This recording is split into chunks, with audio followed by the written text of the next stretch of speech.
Well, good morning and welcome to the Spencerville Mill here in Spencerville. You're probably still wondering why we are dressed like this, but we're going to get to that very shortly. First, let me introduce you to Maggie Waterman, who is part of Undressing the Historical Lady. There's a hint. And Maggie WANLESS, who is a co-chair here for the Bicentennial Museum. Is that it? A co-chair for the Heritage Fair. Co-chair for the Heritage. Also part of the Bicentennial program as well. Yes, Bicentennial manager for the Eastern Ontario. So talk about this fantastic weekend you guys have lined up here.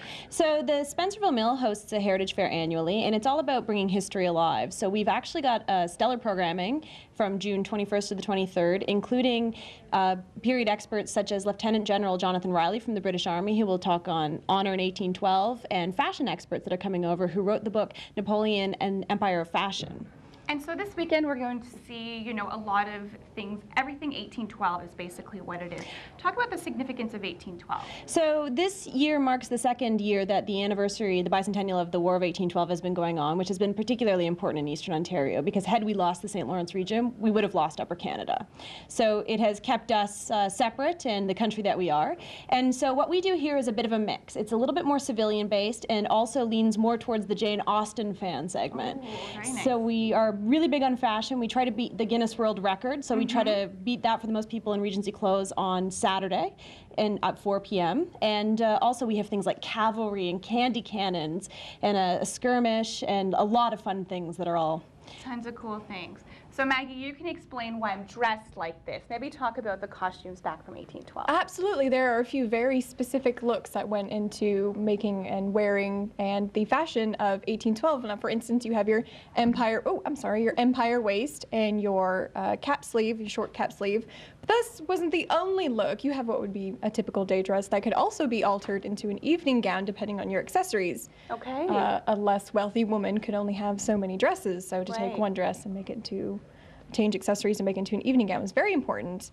I have got on right now also a very typical day dress, but because I'm very chilly, I've got what's called a Spencer jacket. No relation to Spencerville Mill, though it's very fitting, which was made out of silk and could be changed and worn with any dress. Mine happens to match because I'm representing a rather wealthy young lady of the era. And talk about the hair and the hats, because my hat signifies that I'm married.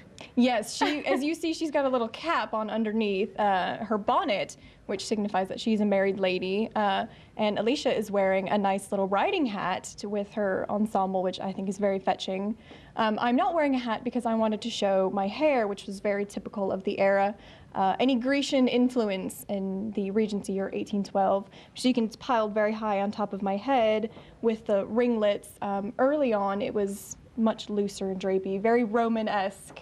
Okay, and so these are typical fashions that we will find here this weekend then, I'm assuming, as well? Absolutely, and I'm very excited to see what everybody comes up with and what everybody wears. That's right, because you guys came up all the way from Tennessee. We did. It was a 16-hour drive, and I'm very excited for this weekend. Fantastic. Maggie will be presenting on Sunday. So if people want to learn more about 1812 fashion, they can come to her little kiosk, Absolutely. She'll be undressing the Regency Lady on Sunday at 11 a.m. Fantastic. Well, thanks so much for having us here this morning. When we come back, we're going to do some dancing, so stay with us. Lots more to come here from Spencerville on CTV Morning Live.